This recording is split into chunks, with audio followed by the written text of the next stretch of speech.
నమస్కారం అండి. ఇవాళ కౌంటింగ్ ఏజెంట్స్ కి మనము ఆ రోజు జరగబోయే దాని గురించి చెప్తున్నాను. సో ఫస్ట్ మీరు కౌంటింగ్ ఏజెంట్ గా ఉదయం 6 గంటలకల్లా కౌంటింగ్ రూమ్స్ కి హాల్ కి వెళ్ళిపోవాలండి. మీతో వెళ్తున్నప్పుడు మీరు తీసుకువెళ్లాల్సినవి ముఖ్యంగా ఇది 18 డిక్లరేషన్ ఫామ్. ఇక్కడ మీరు ఆ రిటర్నింగ్ ఆఫీసర్ దగ్గర సంతకం చేయాల్సి ఉంటుంది. సో ఈ ఫామ్ తీసుకువెళ్ళండి. తర్వాత మీకు ఐడి ఇస్తారు, ఐడి బ్యాడ్జ్ అదొకటి. తర్వాత Aadhaar or any photo ID, అలాగే ఒక బుక్లెట్ ను పెన్ మీరు నోట్ చేసుకోవడానికి. మీ దగ్గర 17C ఫామ్స్ ఉంటే గనక పోలింగ్ బూత్వి అవి ఇవన్నీ తీసుకోండి. ముందే భోంచేయండి, టాబ్లెట్స్ తీసుకొని లోపలికి వెళ్ళండి. సెల్ ఫోన్స్ తీసుకువెళ్ళొద్దు. ఒకసారి కౌంటింగ్ ఏజెంట్స్ మీరు లోపలికి వెళ్ళాక బయటికి రావడానికి ఉండదు.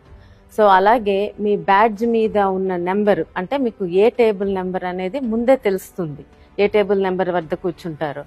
సో మీరు ఆ టేబుల్ దగ్గరే కూర్చోవాలి, ఇంకెక్కడికి తిరగడానికి ఉండదు.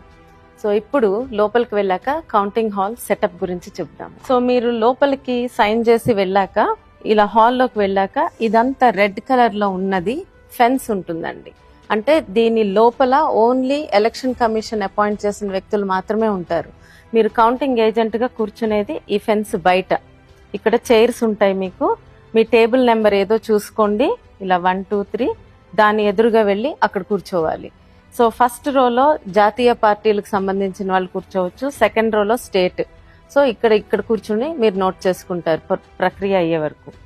సో నెక్స్ట్ వచ్చేసి ఇక్కడ 14 టేబుల్స్ ఉంటాయి.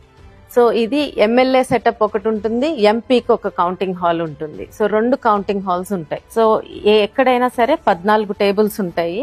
ఈ 14 టేబుల్స్ లో ఒక్కొక్క టేబుల్ వద్ద మీకు ఒక కౌంటింగ్ సూపర్వైజరు, కౌంటింగ్ ఆఫీసరు, ఒక అబ్జర్వర్ ఉంటారన్నమాట.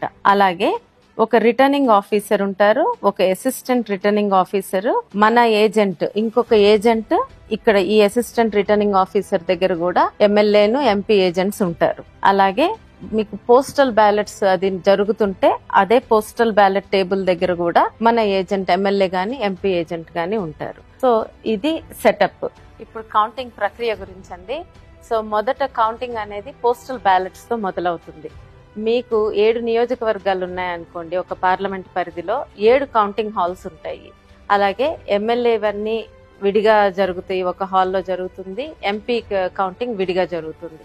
సో పోస్టల్ బ్యాలెట్స్ ఒక ఎమ్మెల్యేకి అదే హాల్లో పక్కన కొన్ని టేబుల్స్ వేస్తారు, అంటే ఒక 4-5 టేబుల్స్ వేసి పోస్టల్ బ్యాలెట్ కౌంటింగ్ జరుగుతుంది. పోస్టల్ బ్యాలెట్స్ ఆర్ఓ ఆఫీసర్ ఆధ్వర్యంలో జరుగుతుంది.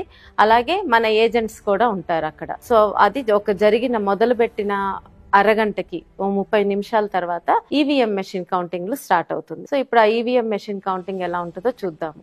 ఎంపీకేమో విడిగా ఇంకొక రూమ్ లో పోస్టల్ బ్యాలెట్ కౌంటింగ్ జరుగుతూ ఉంటుంది. అక్కడ కూడా ఆర్ఓ అధికారిను, మన ఏజెంట్స్ ఉంటారు. సో ఇప్పుడు ఈవీఎం కౌంటింగ్ ఎలా జరుగుతుందో చూద్దాం. సో మీకు ముందుగానే మీ టేబుల్ నెంబర్ ఏదో మీకు తెలుసు కదా. సో ఆ టేబుల్ దగ్గరికి వెళ్ళి మీరు ఫెన్స్ బయట కూర్చొని ఉంటారు. ఇక్కడ సెటప్ ఇలా ఉంటుంది. ఇదిగోండి టేబుల్, ఉదాహరణకి టేబుల్ 1. ఈ టేబుల్ 1కి పోలింగ్ బూత్ 1 నుంచి 1వ కంట్రోల్ యూనిట్ వస్తుంది ఫస్ట్. ఇది ముందుగానే నిర్ధారించబడి ఉంటుంది, ఏ పోలింగ్ బూత్స్ నుంచి వస్తాయి టేబుల్ 1కి అనేది. సో అలాగే ఇప్పుడు టేబుల్ 2 ఉందనుకోండి, పోలింగ్ బూత్ 2 నుంచి కంట్రోల్ యూనిట్ 1 వస్తుంది. అలాగే టేబుల్ 14 అయితే పోలింగ్ బూత్ 14 నుంచి కంట్రోల్ యూనిట్ 1 వస్తుంది. సో ఈ ప్రక్రియలో జరుగుతుంది. ఇది ముందే నిర్ధారించుంటుంది. ఇక్కడ 2 కౌంటింగ్ సూపర్వైజర్లు ఉంటారు, ఒక అబ్జర్వర్ ఉంటారు. ఈ కంట్రోల్ యూనిట్ ఏదొచ్చినా ఒక ఈఎంవి మెషిన్ కి కూడా కనెక్ట్ చేసి ఉంచుతారు. సో ఇప్పుడు మీకు ఇలాంటి సూట్ కేసులో మీకు కంట్రోల్ యూనిట్ తీసుకొస్తారు. తీసుకొచ్చినప్పుడు మీరు ఫస్ట్ చూసుకోవాల్సింది సీల్స్. ఈ సీలు కరెక్ట్ గా ఉందా. తర్వాత ఇది ఓపెన్ చేస్తారు. ఓపెన్ చేశాక కంట్రోల్ యూనిట్ బయటకు తీస్తారు. అడ్రస్ సీల్ చూసుకోండి సరిగ్గా ఉందో లేదో. ఆ తర్వాత పేపర్ సీల్ సరిగ్గా ఉందో లేదో చూడండి. తర్వాత ఈ పేపర్ సీల్ కట్ చేసి ఓపెన్ చేస్తారు. ఓపెన్ చేసినాక ఇక్కడ మనకి గ్రీన్ సీల్ ఉంటుంది. ఈ గ్రీన్ సీల్ ముఖ్యమైనది. ఈ గ్రీన్ సీల్ కరెక్ట్ గా ఉండాలి. ఇది గనక బ్రేక్ అయి ఉంటే మీరు వెంటనే రిటర్నింగ్ అధికారికి, ఆర్ఓకి తెలియజేయండి. సో ఆ గ్రీన్ సీల్ కూడా కరెక్ట్ గానే ఉందనుకోండి, అప్పుడు మీకు మెషిన్ ఆన్ చేస్తారు. మెషిన్ ఆన్ చేశాక రిజల్ట్ బటన్ నొక్కే ముందు మీకు ఈ సూట్ కేసు ఉంది కదా, దానిలో 17C బయటికి తీస్తారు. బయటికి తీసి మీకు క్లియర్గా ఇక్కడ చదువుతారు. ఇది తీసినప్పుడు మీ దగ్గర కూడా 17C ఫామ్ ఉండాలి, మీరు పోలింగ్ డేట్ నుంచి తెచ్చుకున్నది. అది లేకపోతే మీకున్న పేపర్లో ఆ ఇన్ఫర్మేషన్ ఉంటే గనక మీరు దాన్ని సరిచూసుకోండి. ఇక్కడ ముఖ్యంగా పోలింగ్ బూత్ నెంబర్ చదువుతారు, అది చూసుకోండి. ఆ తర్వాత నెక్స్ట్ కంట్రోల్ యూనిట్ నెంబర్ చదువుతారు, అది కూడా మీతో సరిగ్గా ఉందో లేదో చెక్ చేసుకోండి మీ దగ్గర ఉన్న 17Cలో. తర్వాత టోటల్ ఓట్స్, అంటే ఆ బూత్లో టోటల్ ఓట్స్ ఎన్నైనాయో చూపిస్తారు, ఆ నెంబర్ కూడా మీరు నోట్ చేసుకోండి. ఫస్ట్ ఇవి మీరు చేయాల్సింది. తర్వాత ఈ గ్రీన్ సీల్ సరిగ్గానే ఉంది అనుకున్నాక ఈ బటన్ నొక్కుతారనమాట.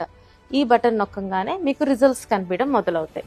సో రిజల్ట్స్ వస్తున్నప్పుడు ఫస్ట్ మీకు పోలింగ్ తేదీ కనిపిస్తుంది, నోట్ చేసుకోండి. తర్వాత టోటల్ నెంబర్ ఆఫ్ ఓట్స్ కనిపిస్తాయి.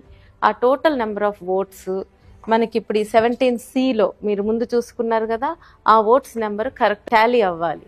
ఒకవేళ అది టాలీ అవ్వలేదనుకోండి, వెంటనే ఆర్ఓ ఆఫీసర్కి తెలియజేయండి. అప్పుడు టాలీ అవ్వకపోతే ఆయన వచ్చి ఆ మెషిన్ని మళ్ళీ పక్కకు తీసుకువెళ్తారనమాట. తీసుకువెళ్ళి మీరు ఆ రౌండ్ ఖాళీగా ఉంటారు.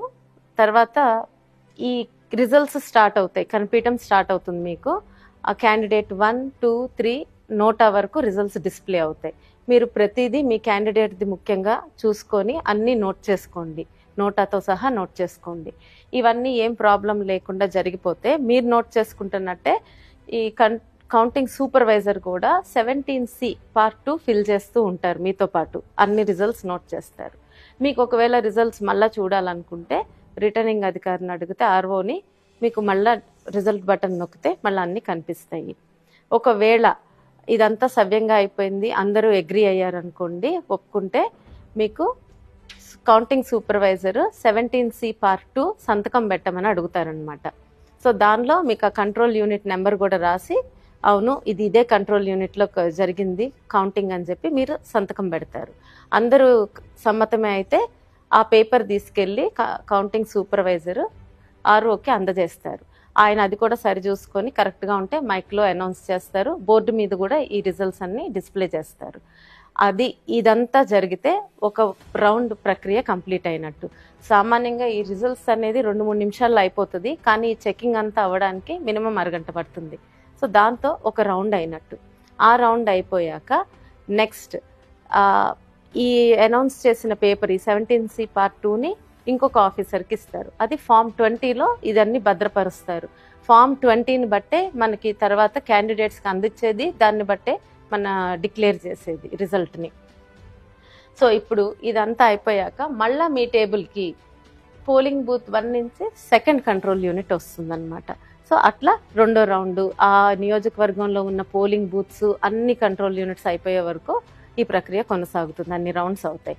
మొత్తం నియోజకవర్గంలో అన్నీ అయిపోయినాయి అనుకోండి, మీకు లాస్ట్లో ఒక వీవీప్యాట్ మెషిన్ ఒక 5ని లాటరీ సిస్టంలో తీస్తారు. తీసి ఇక్కడే మీకు పక్కన ఇంకొక గదిలో మీ అందరికి కనిపిస్తుంది, అక్కడే వాటిని కౌంట్ చేస్తారు. ఆ పేపర్ స్లిప్స్ అన్ని కౌంట్ చేస్తారు. అవి దానికి సంబంధించిన కంట్రోల్ యూనిట్లో నెంబరు సరిగ్గా ఉందనుకోండి, దాంతో కౌంటింగ్ ప్రక్రియ కరెక్ట్గానే ఉందని నిర్ధారిస్తారు. సో ఇప్పుడు ఏమేమి సమస్యలు రావచ్చు, ఒకవేళ మీకు ఈ కంట్రోల్ యూనిట్స్ తెచ్చినప్పుడు సీల్స్ సరిగ్గా లేకపోయినా, ఏ సీల్ లేకపోయినా రిటర్నింగ్ అధికారికి ఆర్ఓకి తెలియజేయండి. సో ఈ గ్రీన్ సీల్ వరకు బాగానే ఉంటే మీకు యాక్చువల్లీ ముందు కంటిన్యూ చేస్తారు. ఒకవేళ గ్రీన్ సీల్ బ్రేక్ అయి ఉందనుకోండి, ఆర్ఓకి తెలియజేయండి. ఆయన అది తీసుకువెళ్ళి ఆ కంట్రోల్ యూనిట్ తీసుకువెళ్ళి దానికి సంబంధించిన వీవీప్యాట్ మెషిన్ని తెప్పిస్తారు. అదంతా ఈ కౌంటింగ్ అయిపోయాక చేస్తారు. లాస్ట్లో తెప్పించి దానిలో స్లిప్స్ కౌంట్ చేసుకుంటారు. తర్వాత ఇది ఆన్ అవ్వలేదు, మీరు ఆన్ బటన్ నొక్కినా కూడా కంట్రోల్ యూనిట్ ఆన్ అవ్వలేదు, ఆర్ఓకి తెలియజేయండి. ఆయన బ్యాటరీ తీసుకొచ్చి పెడితే అది ఆన్ అయితే కౌంటింగ్ కంటిన్యూ అవుతుంది. లేదు అది వేసినా కూడా ఆన్ అవ్వలేదు అనుకోండి, కంట్రోల్ యూనిట్ని పక్కకు తీసుకెళ్ళి పెడతారు. సేమ్ మళ్ళీ వీవీప్యాట్ మెషిన్తో స్లిప్స్ కౌంట్ చేస్తారు. రెండవది మీకు టోటల్ ఓట్స్ 17C ఫామ్ మీద టోటల్ ఓట్స్ కౌంటింగ్ కంట్రోల్ యూనిట్లో టోటల్ ఓట్స్ తేడా ఉందనుకోండి, అంటే ఎక్కువ ఉన్నాయనుకోండి కంట్రోల్ యూనిట్లో, అంటే మాక్ రిజల్ట్స్ ఏమన్నా ఇరేజ్ చేసి ఉండకపోవచ్చు. ఆ యూనిట్ని కూడా తీసుకువెళ్ళి రిటర్నింగ్ అధికారి ఆర్ఓ టేబుల్ మీద పెడతారు. దానికి సంబంధించిన వీవీప్యాట్ మెషిన్ని కూడా తెచ్చి దానిలో ఉన్న బ్లాక్ ఎన్వలప్లో పాతవి ఉంటాయి మాక్ రిజల్ట్స్, అవి కౌంట్ చేసి దాని వరకు సబ్ట్రాక్ట్ చేస్తారనమాట. అప్పుడు రిజల్ట్ అనౌన్స్ చేస్తారు. ఇవన్నీ మీకు ఆర్ఓ టేబుల్ దగ్గర ఉన్న మన ఏజెంట్ చూసుకుంటారు. ఏం ఇష్యూ వస్తున్నా కూడా ఆయన దీని గురించి లెటర్ రాయడము, రిపోర్ట్ చేయడం అన్నీ ఆయన చూసుకుంటూ ఉంటారు. మీరల్లా